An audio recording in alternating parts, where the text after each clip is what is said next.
আজকে আমরা পেয়ে গেছি কলকাতা হাইকোর্টের বিশিষ্ট আইনজীবী অ্যাডভোকেট হাবিবুর রহমান সাহেব, যিনি বাবরি মসজিদের শুরু থেকে এই মামলাটা লড়েছেন।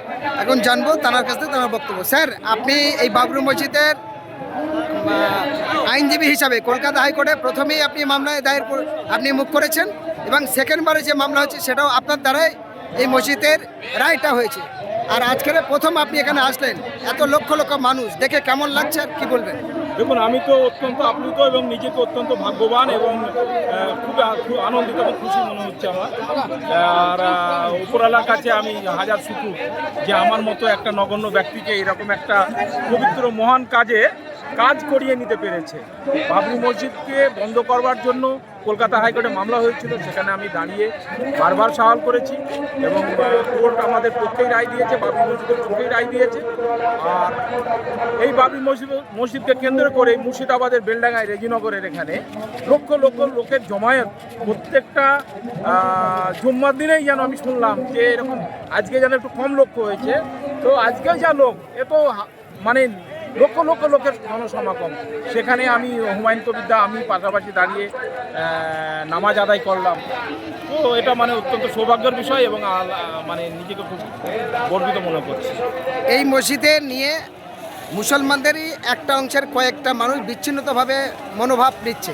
সে জায়গায় দাঁড়িয়ে আপনি যেমন মামলাইতে জিতিয়েছেন, তেমন আপনি আজকের হুমায়ুন বাবুর সাথে একসঙ্গে নামাজও পড়লেন এবং লক্ষ লক্ষ মানুষ, প্রচুর ইট, পাবলিক সিটি, সমস্ত কিছু আপনি নিজের চোখে দেখলেন। সেই যারা বিরোধী করছে সেই মুসলমানদের প্রতি আপনি কী বার্তা দেবেন? দেখুন, একটা কথা বলি, হ্যাঁ, যারা বিরোধিতা করছে তাদের আমাদের ইসলাম ধর্মে তো অনেক গ্রুপ আছে। কেউ আপনার সুন্নি জামাতের লোক, কেউ তৌহিদি জামাতের লোক, কেউ পীরপন্থী, কেউ আহলে হাদিস, এরকম আছে। তো আমি তাদেরকে বলবো যে হুমায়ুন কবির সাহেব উনি অত্যন্ত উদার মনার লোক। উনি মসজিদ করছেন, যেমন মদিনা শরীফে আমি গেছি, ওখানে নামাজ পড়েছি। ওখানে বিভিন্ন মানে ইসলামের বিভিন্ন সেক্টের লোকরা, অর্থাৎ শিয়া বলুন, সুন্নি বলুন, দেওবন্দি, এই আপনার পীরপন্থী, আহলে হাদিস, এরা সব নামাজ পড়তে যায়। বিভিন্ন জন তাদের নিজের মতো করে নামাজ পড়ছে মসজিদে, কোনো রকম বাধা নেই, কিছু নেই। আমি সেই সমস্ত মৌলানা সাহেবদেরকে অনুরোধ করবো, আপনারা বিরোধিতা করবেন না, আপনারাও আসুন, নিজের যে মাঝহাব, যে আলাদা আলাদা নিজের যেগুলো যে তরিকা আমরা মানি সেটা মানুন, কোনো অসুবিধা নেই। কিন্তু মসজিদে বিরোধিতা করবেন না। মসজিদটা তো আল্লাহর ঘর। এখানে রাস্তায় যেতে যেতে আপনিও কোনোদিন না কোনোদিন নামাজ পড়বেন। কত লোক আসছে, হাজার হাজার লক্ষ লক্ষ লোক এখানে আসছে। তাদের মনের মানে সকলে খুশি, সকলেই আনন্দিত। স্যার, বাবরি মসজিদ তৈরি নিয়ে তৃণমূলের কিছু নেতারা শুরু করেছেন এবং কলকাতা বন্দরের মন্ত্রী মাননীয় ফিরোজ হাকিম মসজিদকে কেন্দ্র করে তিনি বহিষ্কার করেছেন। সেই সঙ্গে মুর্শিদাবাদের সাংসদ এবং মন্ত্রী তিনিও হুমায়ুন কবিরের বলছেন যে তিনি মসজিদের কেন্দ্র করে রাজনীতি করছে। অতএব মুখ্যমন্ত্রী 5টা মন্দির করেছে। নিউ টাউনে আপনি জানেন মুসলমানদের জায়গা জোর করে সরকার একর করেছেন, সেখানে মসজিদ ছিল, গোরস্থানও ছিল, তার উপরে মন্দির হবে। কিন্তু হুমায়ুন কবির সাহেব একটা ফাঁকা জায়গা কিনে সেখানে মসজিদ করছে, তারপরেও বিরোধী করছে। এ নিয়ে আপনি তাদের প্রতি কি বলবেন? দেখুন, ফিরোজ হাকিমের কথাটা যেটা বললেন, উনি তো বিভিন্ন দুর্গা উৎসব কমিটির চেয়ারম্যান এবং বাড়িতেও শুনেছি নাকি ওনার পুজো হয়, ওনার স্ত্রী পুজো অর্চনা করে, ওনার মেয়ে তো গর্ব করে সেখানে আপনার দুর্গা পুজোতে সামিল হয়। এবং উনিও নিজে দেখেছি আমি বিভিন্ন আপনার সরস্বতী পুজোয় বা ওই শিব পুজোর সময় উনি নিজে দাঁড়িয়ে তিলক করেছেন। তো ফিরোজ হাকিমের মন্তব্য তো এখানে বড় ব্যাপার নয়। ওনাকে আমি মুসলিম ধর্মাবলম্বী বা ইসলামের মানে আমাদের যে নেতা, মুসলিমদের নেতা, এটা আমি মনে করি না। ওনার বক্তব্য কোনো গুরুত্ব নেই। সর্বোপরি রাজনৈতিক দিক থেকে হুমায়ুন কবিরকে ছোট করবার জন্য ওনার বক্তব্য, সেটা উনি রাজনৈতিক ময়দানে হুমায়ুন কবির তার যথাযথ জবাব দেবে। আর এখানে সত্যি হুমায়ুন কবির সাহেব নিজের জায়গায়, নিজের অর্থে, জনগণের অর্থে, কোনো গভর্নমেন্টের অর্থ অপচয় না করে সেখানে একটা মসজিদ করছে। সেখানে ওদের বিরোধিতা করা ওদেরই ক্ষতি হবে। মানুষ অত বোকা নয়। আজকের মানুষ অনেক সচেতন, শিক্ষিত ব্যক্তি। তারা জানে তুমি ওখানে জগন্নাথ মন্দির করছো, রাজারহাটে নিউ টাউনে তুমি মন্দির করছো, বিভিন্ন জায়গায় অনুদান দিচ্ছ, সেগুলোর কোনো বাধা নেই, গর্বচিত্ত বলছো। আর এই যে জগন্নাথ মন্দিরের যে প্রসাদ প্রত্যেকটা মুসলিমের ঘরে ঘরে পাঠিয়ে দিল, এতে তো মন্দিরের প্রসাদ আমাদের জন্য হারাম। এই হারাম খাইয়ে দিয়ে আমাদের ইমানটাকে তুমি আরও নষ্ট করার চেষ্টা করেছো। তো সেগুলো মানুষ ধরে ফেলেছে। তাই হুমায়ুন কবির যে কাজটা করছে এটা অত্যন্ত মানে সাধুবাদ, ওনার পাশে দাঁড়ানো উচিত। এই বাবরি মসজিদ হলে এই এলাকায় মুর্শিদাবাদ তথা সারা পশ্চিমবঙ্গের মানুষ কত মানে ইকোনমিক থেকে কত এগিয়ে যাবে। আজকে মুর্শিদাবাদ লোকরা যেখানেই যায় তাদেরকে নিচু চোখে ছোট চোখে দেখা হয়, রাজমিস্ত্রি, লেবার, বিভিন্ন রকম পরিযায়ী শ্রমিক হিসাবে ছোট করা হয়। তো সেখানে এখানকার লোকরা কাজ পাবে, লোক বাইরে থেকে এখানে আসবে।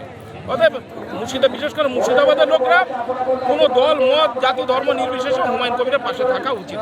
স্যার, রাজ্যের মুখ্যমন্ত্রী বলেছিলেন যে ঘুগনি বেচো, চাকরি নেই, কাজ নেই রাজ্যে, মানুষ বেকার বাড়ছে, চপ বেচো, ফুচকা বেচো, কেতলি করে চা বিক্রি করো, অনেক উপার্জন হবে, কাজ নেই, এটা করে তোমার সংসার করবে।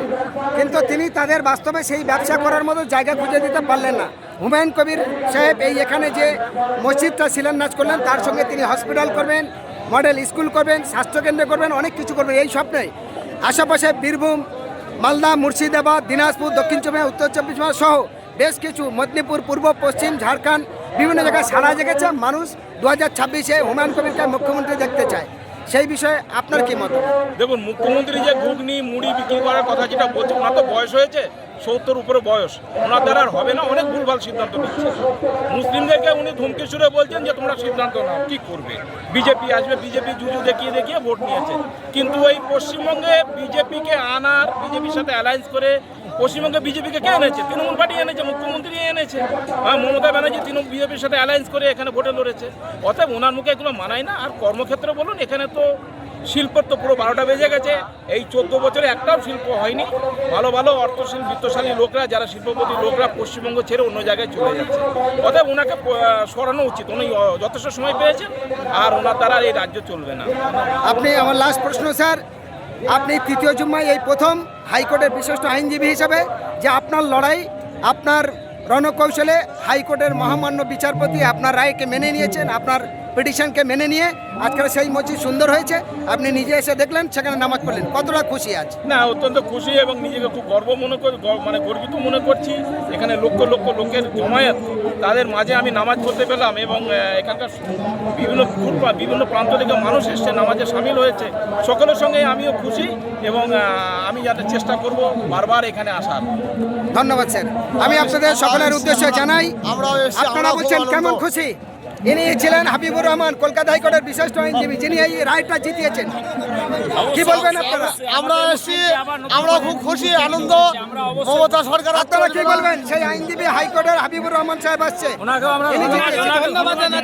ধন্যবাদ। আপনারা জানেন এখানে একজন ফুটেজ নিয়ে চলে গেছেন, আলী আফজার সাহেব। তিনি এই মসজিদের ফুটেজ নিয়ে যাওয়ার পরে তিনি হুমায়ুন কবিরের বিরুদ্ধে কথা বলছেন, কিন্তু যিনি আইনটা লড়ে জিতিয়েছেন তার নাম হাবিবুর রহমান। তিনি আজকে এসছেন, অসংখ্য মানুষ, লক্ষ লক্ষ মানুষ, তিনি অত্যন্ত খুশি, সব বলেছেন। আমরাও খুশি, আনন্দ।